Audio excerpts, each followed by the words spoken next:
Hi, thank you for having me participate. I wish I was there in person, perhaps in the future. One of the things I was asked to speak about was um, why we should be very critical of American media. And then when I talk about American media, I'm talking about the corporate media, the legacy media, the major media in the United States.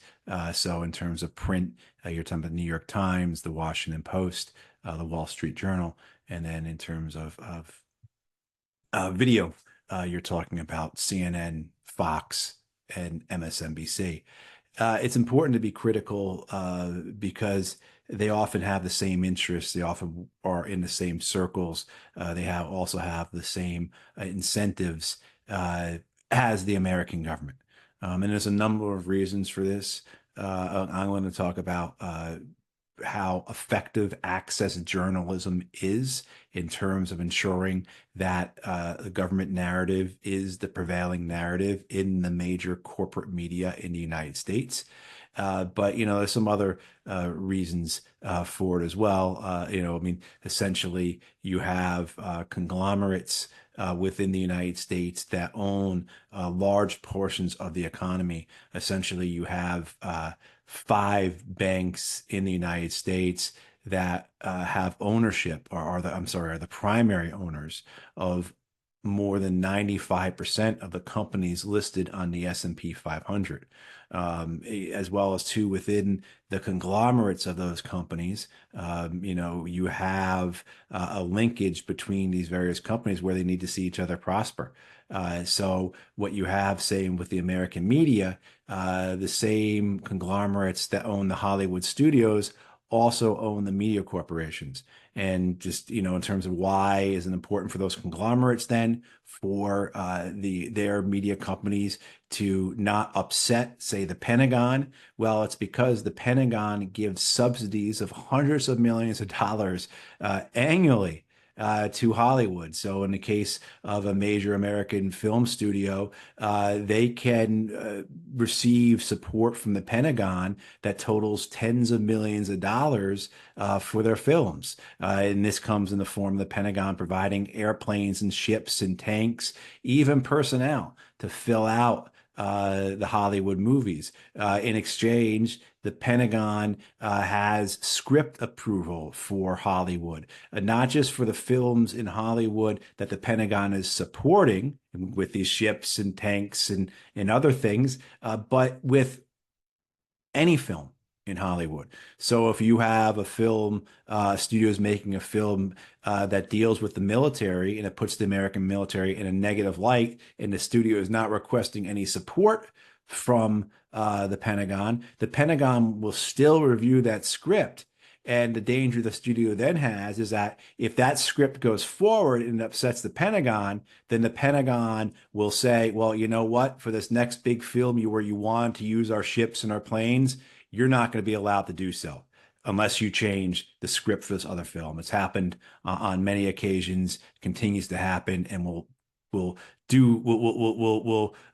continue in the future because it's very effective. It's in that in itself is a form of access, right? If we upset the Pentagon, we won't be allowed to use their equipment, their people, to subsidize our films, and we'll make less money. Where that involves the media companies, the news media companies, is that these Hollywood studios are owned by the same companies that own the news media.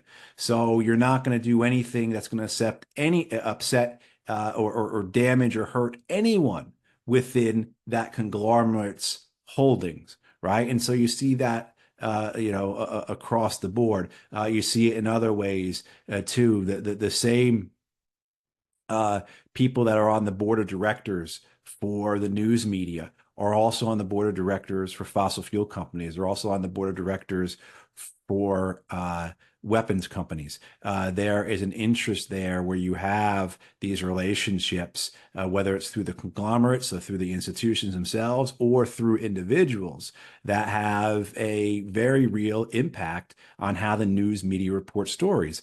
Best example of this is, of course, 20 years ago, during the early day, the run up to the invasion of Iraq by the United States, where the United States media was effectively cheerleading for the war. They were going to great lengths to tell the American government's side why this war has to happen, including journalists who out and out lied in order to further the American government's war plans. And many journalists have spoken about this. Most prominent probably being Katie Couric, who was the anchor for CBS News for a long time, but a very prominent, popular American journalist. And Katie Couric said the reason why we were so pro-war is because the corporation wanted us to be pro-war. And of course, she was talking about, at that point, NBC News, for which she worked then, was owned by General Electric, right? And so it behooved General Electric to have this war happen because General Electric has a number of subsidiaries that are military contractors.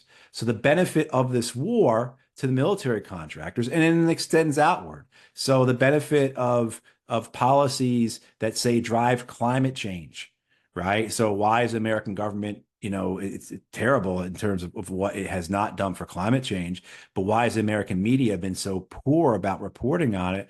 Well, the same banks that own the fossil fuel companies and own the weapons companies and own the media companies, they're all linked together. And you also have this reality that within the American elite, there is a sense of duty and obligation to support one another.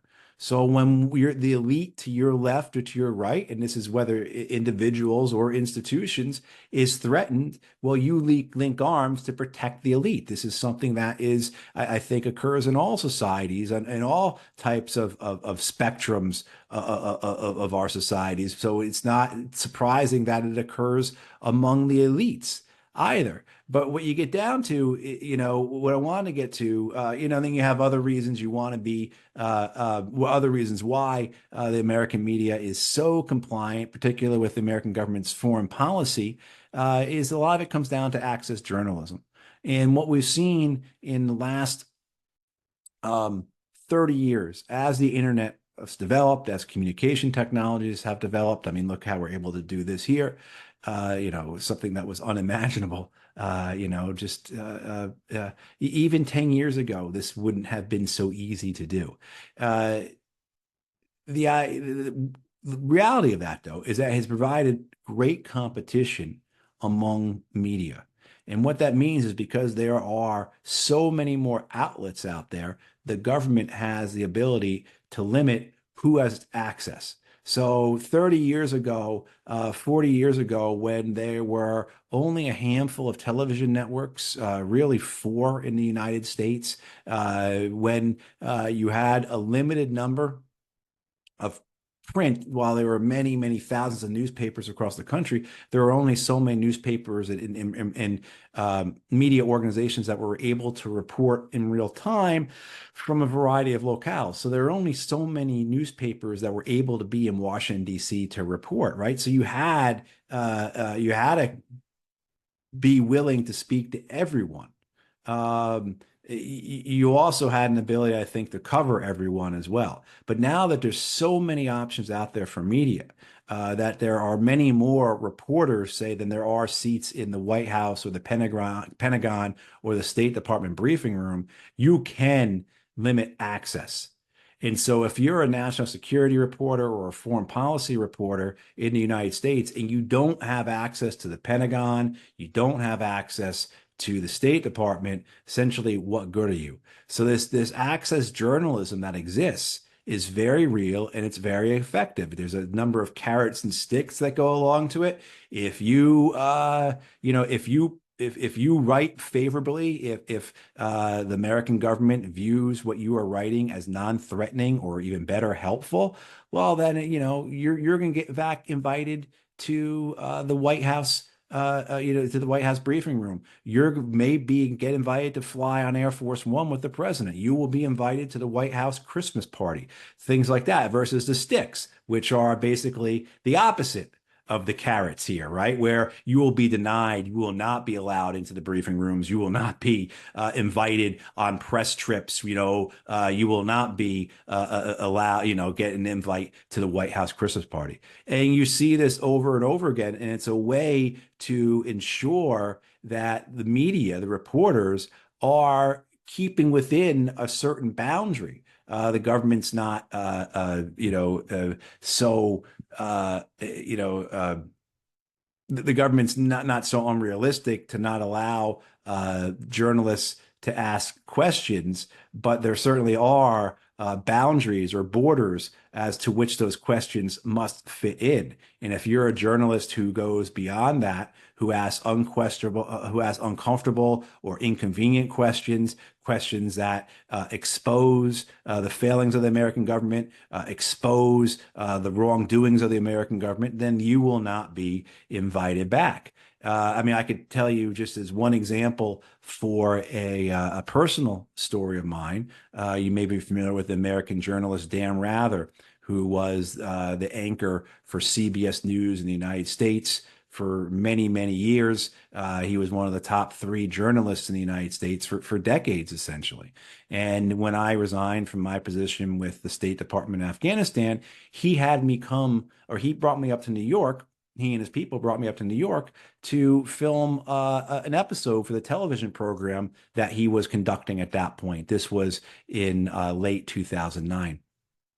And I spent a number of hours with him, interview with him. We shot B-roll, as we called it, on the streets of Midtown Manhattan. And he said to me at one point, he said, I know I've been going to Afghanistan. He said to me, he said, I've been going to Afghanistan for 30 years now, reporting on Afghanistan for 30 years. And that's why I know what you're saying about Afghanistan is right. And then we finish up the interview. I'm leaving. And his producer comes to me and with a piece of paper, a printed out email, and says to me, hey, what do you think about this? And basically, it was from the U.S. military saying to Dan Rather's producer and to Dan Rather, look, if you want to interview this Matthew Ho person, that's up to you. But you realize that if you do so, we are not going to make available our people to you. And so I said, this is, I mean, what are you going to do about it? Are you going to go along with that? And he said, no, of course not. And then a few weeks later, when this special program, the special episode on Afghanistan aired that Dan Rather did, I was nowhere to be seen in the episode, but there was one of Dan Rather's correspondents in a helicopter with an American general flying through Afghanistan. So that's a type of pressure, one of many ways that pressure is exerted on the media to stay in line to tell the story. And I just want to end off too. You also have to remember, who are these people that are filling out the top ranks of corporate media? They are the people that go to school with. They are the people that marry. They are the people that belong in the same community, in the same class as those who are at the top levels of the government, those who are at the top levels of the political parties, as well as those who are then at the top levels of the defense companies and the fossil fuel companies and the technology companies, right? I mean, these people all belong to the same elite. So to express surprise that they're not going to help one another and propagate a worldview that they all possess that is also accepted and promulgated by their institutions and the American government, well, it's not too difficult to understand how that works. So I hope this helps you all understand a little bit about how the major corporate legacy media in the United States functions and why so much of the reporting from, say, CNN or the New York Times is congruent with American foreign policy. Thank you all very much.